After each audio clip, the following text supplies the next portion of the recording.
Olá, sou o professor Marcelo Fantinato, esta é a disciplina de Engenharia de Software do curso de Engenharia da Computação da Univesp. Vamos começar agora com a aula número 5.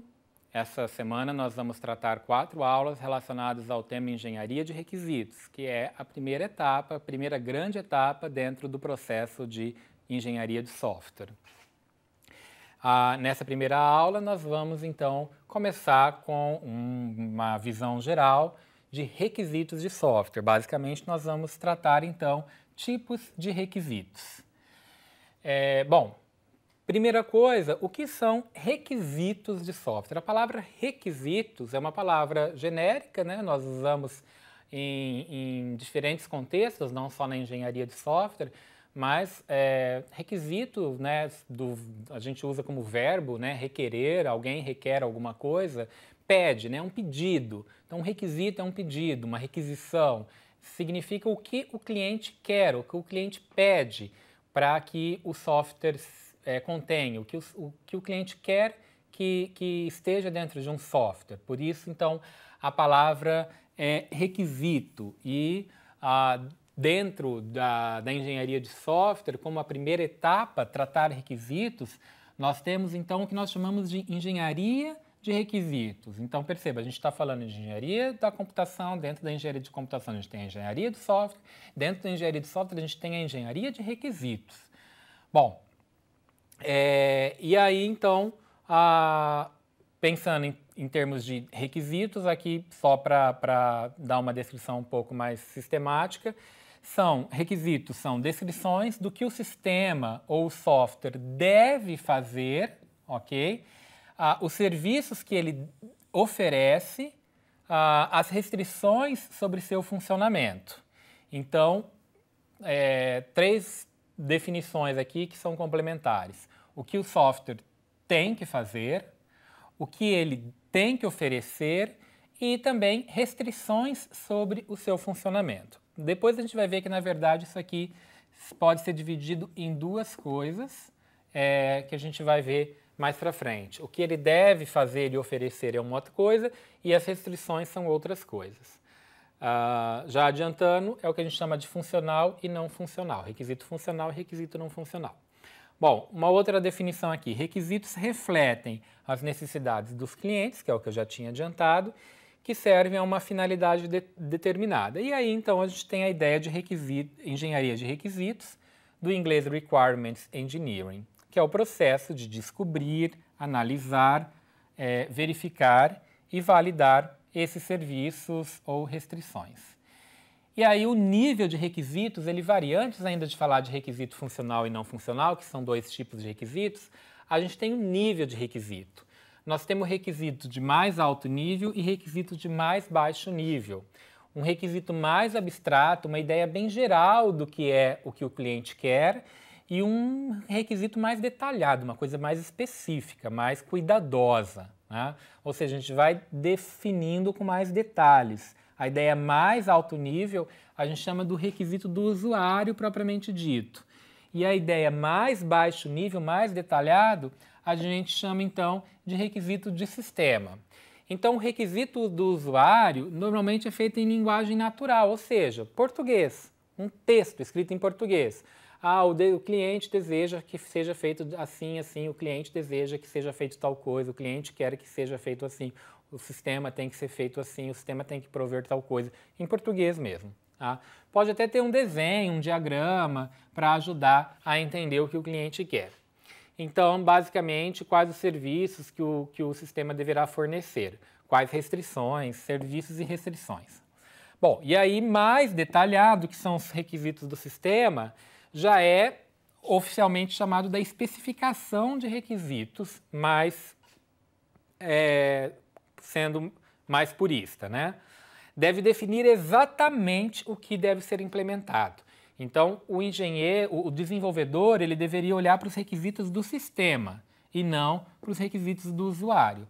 O requisito do usuário serve para a gente fazer o do sistema, mas é o do sistema que vai ser usado para que o sistema seja projetado e depois implementado. E é esses requisitos do sistema que podem fazer parte do contrato. para que fique claro o que o cliente quer e o que vai ser desenvolvido. Então, olha, aqui para pegar um exemplo, olha, pensando num sistema, né, que vai ser usado, vai aparecer como exemplo aqui mais para frente, um sistema que vai aparecer sempre com essa sigla, em outras videoaulas ainda, MHC-PMS, que é a sigla do sistema em inglês, que é um sistema de gerenciamento de pacientes, cuidado de saúde mental, tá? Então, vamos pensar que existe um sistema de um hospital, uma clínica médica, e esse sistema faz o gerenciamento de pacientes que faz uma clínica de tratamento de saúde mental desses pacientes. Então, pensando nesse sistema que vai fazer esse gerenciamento de pacientes, um requisito de usuário seria: o sistema deve gerar relatórios gerenciais mensais que mostrem o custo dos medicamentos prescritos por cada clínica durante aquele mês. Isso é um requisito alto nível. Agora, vamos detalhar esse requisito. Como é que o sistema vai fazer isso? Como é que o sistema vai gerar relatórios mensais que mostrem o custo dos medicamentos prescritos por cada clínica durante o mês? Aí, olha, isso foi quebrado em 5 requisitos. No último dia de cada útil de cada mês, deve ser gerado um resumo dos medicamentos prescritos, seus custos e as prescrições. Após as 17h30 do último mês, do último dia, o sistema deve gerar automaticamente o relatório para impressão. Um relatório será criado para cada clínica, listando os nomes dos medicamentos. Aqui só falava em medicamento, aqui já está claro que é o nome dos medicamentos. Aqui falava que era mensal, aqui já diz que é no último dia, às 17h30. O número total de prescrições, o número de doses prescritas, o custo total dos medicamentos. Se os medicamentos estão disponíveis em diferentes unidades de dosagem, por exemplo, 10 mg, 20 mg, devem ser criados relatórios separados para cada unidade. O acesso aos relatórios de custo devem ser restritos a usuários automatizados por uma lista de controles gerenciais de acesso. Enfim, uma coisa que parecia ser muito simples quando o cliente pediu, na verdade, conversando melhor com ele, tirando mais informação, entrevistando, olhando o detalhamento, virou isso aqui, olha. E isso, então, é o que o sistema realmente precisa fazer, ok? Então, isso é o que a gente chama de um detalhamento maior, que é o que a gente chama de requisitos do sistema. O requisito de usuário, ele vai servir para um gerente, um cliente, o usuário final, quem está contratando, um arquiteto do sistema, alguns papéis que querem ter uma visão alto nível do sistema. Agora, o requisito do sistema, ele vai servir principalmente para um desenvolvedor de software ou alguns outros papéis que precisam ter o detalhamento do sistema. Então, ambos os tipos de requisitos são importantes, porém para diferentes tipos de papéis. O outro tipo de classificação, eu já havia adiantado, são os requisitos funcionais e requisitos não funcionais.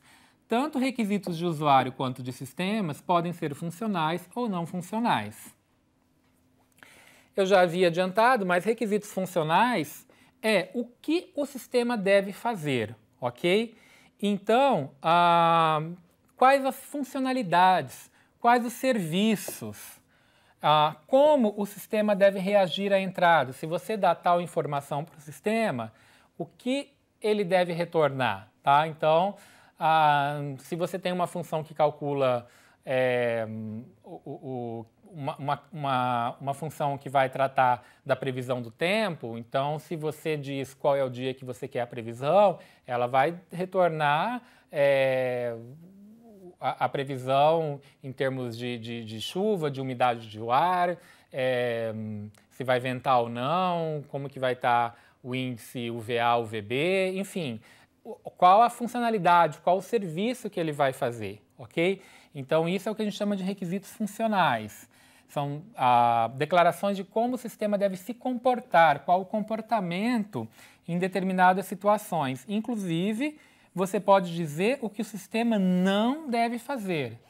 Então, é a funcionalidade propriamente dita do sistema. Quais são as funcionalidades que ele te dá? Agora, os requisitos não funcionais são restrições a esses serviços ou funções. Ou seja, ok, uma coisa é o que o sistema vai fazer, mas sob quais restrições? Por exemplo, em termos de tempo, eu quero que o sistema me dê a previsão do tempo em no máximo 3 segundos. Isso é um requisito não funcional, uma restrição de tempo.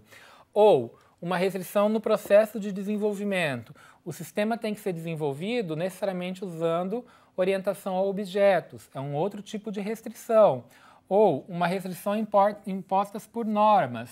O sistema tem que necessariamente, não sei, pegando o exemplo que eu pensei aqui na hora, mas necessariamente ele tem que dar a informação em graus Celsius e em Fahrenheit, porque são as duas internacionalmente aceitas. Por exemplo, né? Não sei se chegaria a ser uma norma, mas pode ser uma norma de fato. E geralmente elas se aplicam ao sistema como um todo. Por exemplo, o sistema tem que ter um nível X de segurança. As pessoas precisam se autenticar para usar o sistema como um todo. Geralmente, então, esses requisitos não funcionais, eles se aplicam ao sistema como um todo. Pegando aqui de novo aquele exemplo do sistema que faz o gerenciamento de pacientes. Alguns exemplos de requisitos funcionais daquele sistema. Um usuário deve ser capaz de pesquisar as listas de agendamentos para todas as clínicas. Então, um usuário, no caso um secretário, ele deve ser capaz de pesquisar listas de agendamentos. Isso é uma capacidade, uma funcionalidade, um serviço que o sistema deve oferecer. Um outro, o sistema deve gerar a cada dia, para cada clínica, a lista dos pacientes para as consultas daquele dia. Um outro, cada membro da equipe que usa o sistema deve ser identificado apenas por seu número de 8 dígitos. Então, são alguns requisitos funcionais.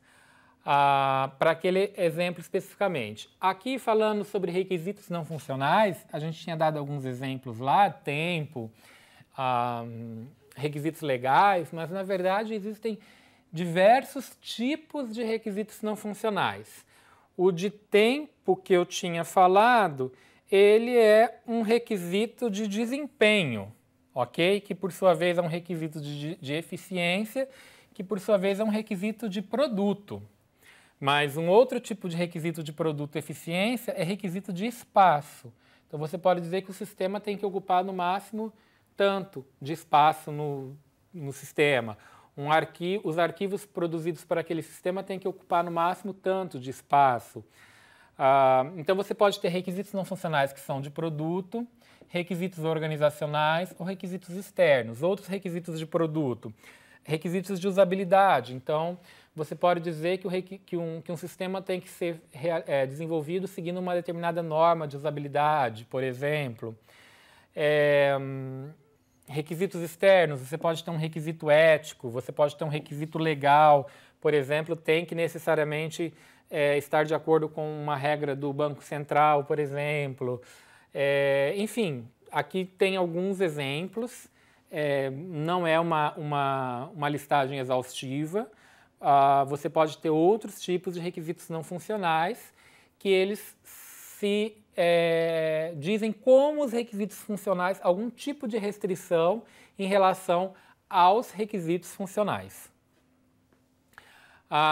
Aqui alguns exemplos de requisitos não funcionais em cima do sistema de gestão de pacientes. Então, por exemplo, um requisito não funcional de produto. O sistema deve estar disponível para todas as clínicas durante as horas normais de trabalho, de segunda a sexta, das 8h30 às 17h30. Períodos de não operação dentro do horário normal de trabalho não pode exceder 5 segundos em um dia. Isso é um requisito de disponibilidade. Está sendo dito que, em horário de trabalho, horário dia útil, horário útil, o sistema pode ficar no máximo 5 segundos fora do ar. Isso é um requisito não funcional. Um outro requisito não funcional organizacional. Usuários do sistema devem se autenticar com seus cartões de identificação da autoridade da saúde. É um requisito não funcional de segurança. E um requisito não funcional externo. O sistema deve implementar as disposições de privacidade dos pacientes, tal como estabelecido nessa norma aqui. Existe uma norma H, blá, blá, blá, traço priv, de privacidade. Existe algum tipo de norma, alguma regulamentação que diz que os pacientes têm direito à privacidade e o sistema tem que garantir isso. E aí existem algumas métricas para especificar requisitos não funcionais. Em geral, os requisitos não funcionais, eles são requisitos que a gente especifica em termos de alguma métrica. Por exemplo, o tamanho, que eu falei, o tamanho que o sistema ou que o arquivo vai ocupar no sistema, por exemplo, em megabytes. Por exemplo, algum tipo de eficiência, velocidade, você vai medir em transações por segundo, em tempo de atualização da tela, em termos de usabilidade, facilidade de uso, quanto tempo você precisa de treinamento do usuário, quantos frames de ajuda você precisa. Enfim, aqui são alguns exemplos de métricas para alguns exemplos de funcionalidade de requisitos não funcionais. Bom, com isso, então, a gente viu uma visão geral sobre requisitos, né? Vimos alguns requisitos de mais alto e mais baixo nível, que são os requisitos de usuário e requisitos de sistema, e também requisitos funcionais e requisitos não funcionais. A partir da próxima aula, então, a gente começa a ver as etapas da engenharia de requisitos, desde a elicitação, descoberta de requisitos, passando pela especificação e chegando na validação dos requisitos. Obrigado.